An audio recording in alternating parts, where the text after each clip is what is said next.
could even sit down and accept the fact that it was unprocedural and continue shutting us down, continue refusing us for us to talk, just because he wants himself to be famous in a certain political alienation. What happened today is, after we finished the whole debate, when we went to voting, unfortunately, before the results were tabled, we had a very bad incident, and we suspect that the same incident was conducted by the bodyguard of our speaker, because they were behind the speaker. And where the tear gas came from was from the same place where they were standing. And all of us were in serious communication. We were trying to finish the voting, and all of a sudden we hear a very big bang, behind us, and it was coming from where the bodyguard of our speaker is. Unfortunately, I don't know if they sense defeat or what. But what we need, and we are very adamant and we want it, is we want this document, because it has not been passed, it has not been rejected. We want it to go the procedural way. It is very unfortunate that when the whole chaos started, the speaker wanted to rush and start announcing, but unfortunately he found himself jumping out of the window. A whole speaker anaruka kwa dirisha. That is what happened. Dirisha, alafu anataka kwenda kudanganya ati waliangusha. My friends, the same political, let me tell you, that thing was not passed, and the speaker should not even think about giving fake results and giving it to the House, to the Senate or the Assembly, because we are watching, and the people of Baringo are watching, and we want this thing to go to public participation. What happened today was very unfortunate, and Speaker, you don't resort to such demeaning actions because you want to just have a political future or something. That is very bad, and you stooped too low, very low. Thank you. Then brief to the point. Very brief to the point. Okay, your name and of course go to the point. Yeah, Kenyans, ladies and gentlemen, my name is Makale Selemoy, MCA Chura Amaya Ward, former Deputy Speaker Baringo County Assembly.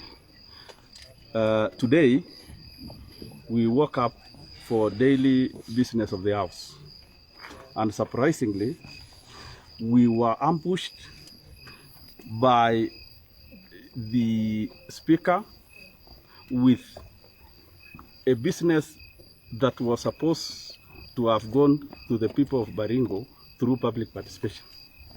He sneaked back the bill, otherwise called BBI, Constitution of Kenya Review Amendment Bill 2020. He sneaked back to the Assembly when the people of Baringo were awaiting in the field. So we were surprised that a whole speaker who is believed to be a lawyer could do such erroneous non-procedural matter. However, we came to the Assembly and we protested that this matter should go to the people of Baringo through public participation. He was so adamant and made sure that the procedural thing will proceed.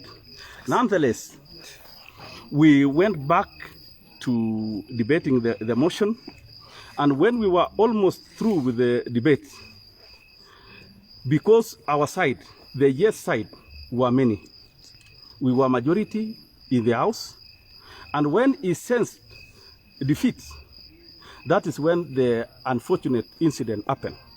And we suspect that because the Speaker and his allies sensed defeat, and because he is the CEO of the County Assembly, and probably armed with security, where else could we get the tear gas and the guns? Thanks. As an MCA, we don't have security, so we suspect that the same Speaker orchestrated a scheme. The same Speaker of Baringo County Assembly orchestrated a scheme because he had sensed defeat. Thanks. And we believe we won as yes team. Then finally maybe Mheshimiwa, the point direct to the point, alafu maybe imefanyika tu assembly. Alafu maybe alafu wengine wakati tutapatia tu nafasi. the people of Kenya. This is honest debate rules. I just want to report an incident that we were in the assembly, and given the situation that we were debating a motion that was illegally introduced to the House, but we, as good citizens, we participated, and the Speaker, when we requested for division, normally in the House we have what we call division. When you want to subject anything to a bill, to a vote, and the Speaker followed the procedure. We nominated the clerks, and the clerks were noting the votes. Unfortunately, when the Speaker realized that the yes team was winning, there was a commotion, and we realized already there's a tear gas in the House. And I want to report here that there was no finalization of the process. Very true. Yes. The Speaker did not call the clerks to report. So there was no reporting of the results. And what the Speaker or anybody purporting to have read is just these are fake results. So this is null and void. So we are asking, and we want to say that we can even check on the contribution. Those who contributed, the majority were of yes.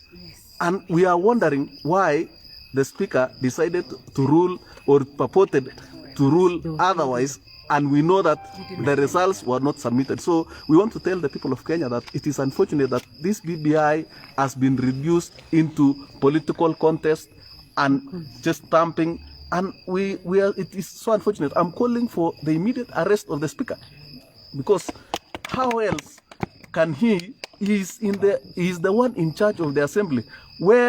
How could he organize such an attack on members of the assembly? Yes. We need an investigation. We need an inquiry. How we are in danger. Even some of us already, we are feeling that we are in danger. So we are requesting and we are asking Immediate arrest of the Speaker. the Speaker and the clerk, the entire administration. How was the assembly infiltrated, and how did he organize that this bill was going to fall, or he was going to make sure that he folds this bill by all means? It is unfortunate that the Speaker thinks by Baringo becoming the first county to shoot down the bill, he has scored politically.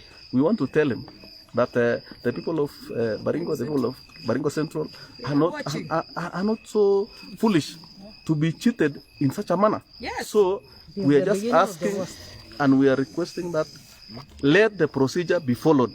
Let this thing go to the public participation. Let us follow the procedure. Let us allow the people of Baringo to have a say in this bill. Most of the people of Baringo have not seen this bill. Let us take this bill to the people of Baringo. And that is what we are asking. The majority of us were asking for that. Let us take this thing to the people of Baringo. And the people of Baringo will have their say. That's all. Okay. Moyo. Battery.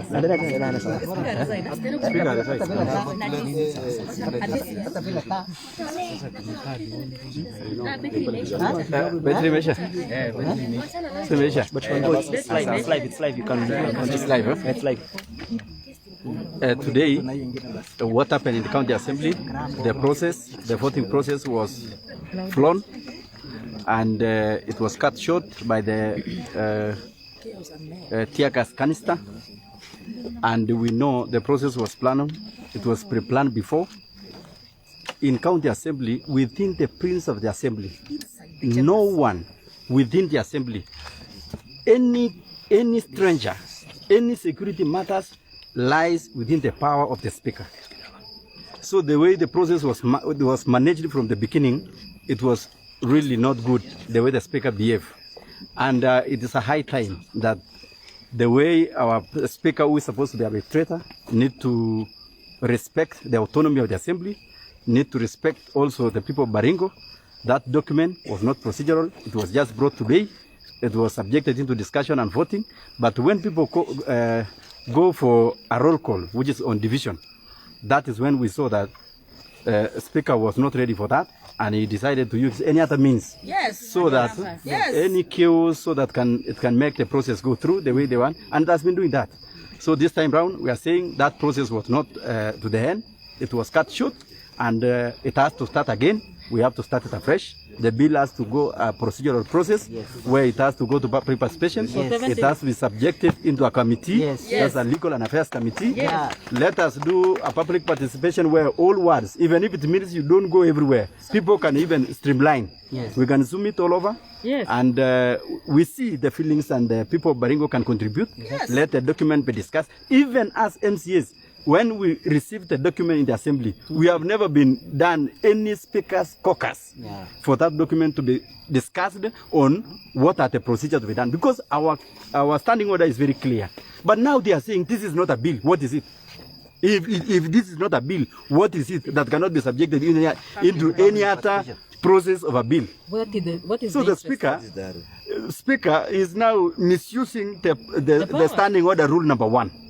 So, and rule number 1 is very clear. It says where the circumstances or where the law is not clear. And he does not have that monopoly of doing it. And we have to say, next time in the process, we don't need someone who has an interest on it. He has really painted County Assembly of Baringo in a very bad image. And we need to respect the autonomy of the assembly. Thank you so much. Thank you. Wow. Situmalizia hapa. No, the speaker should resign or the clerk. Both of them.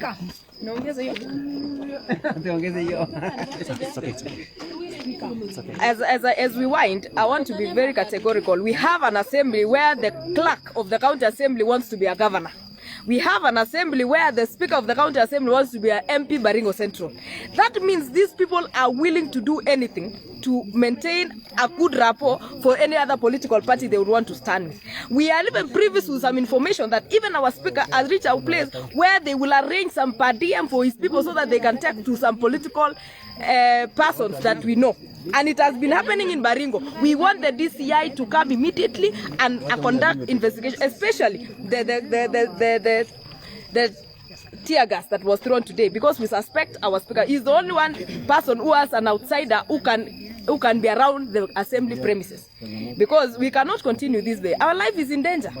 Someone cannot want Papo to fulfill his political ambitions over our safety, over our autonomy as an assembly. And I think it is about time. It's about time we tell each other the truth. If the speaker wants to remain as a speaker who is supposed to be neutral in the house, he should remain neutral and shield his political ambitions until 2022, or he resigns and go and start campaigning in Baringo Central. Even the clerk, we are warning you. You are a civil servant. If you want to be the governor of Baringo, how can you even start oversighting a county government if you want to be also a governor? And you are using the same powers invested in. Instead of advising the speaker, you connive with speaker to make sure that there is no autonomy in the assembly. I think it is about time. Speaker and clerk, you are on notice. Resign or be neutral in the house. Thanks. Okay, one last one. Reggae is still on. Okay, can go ahead. I'm Honorable Francisca Chebret, and I'm one person that I'm so discouraged to be treated as a that party in my own county. It is so funny that amongst the team who are talking today and saying no, what they were able to say was no.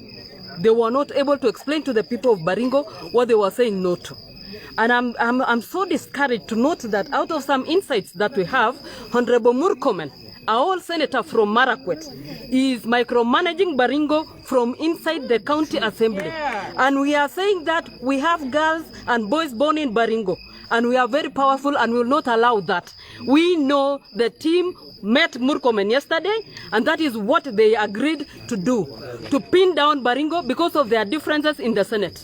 We cannot be micromanaged from the Senate by Murkomen. Not that we are from Baringo and we will look for you. We are after you because you cannot destroy our county while we are there. Thank you. Okay, thanks.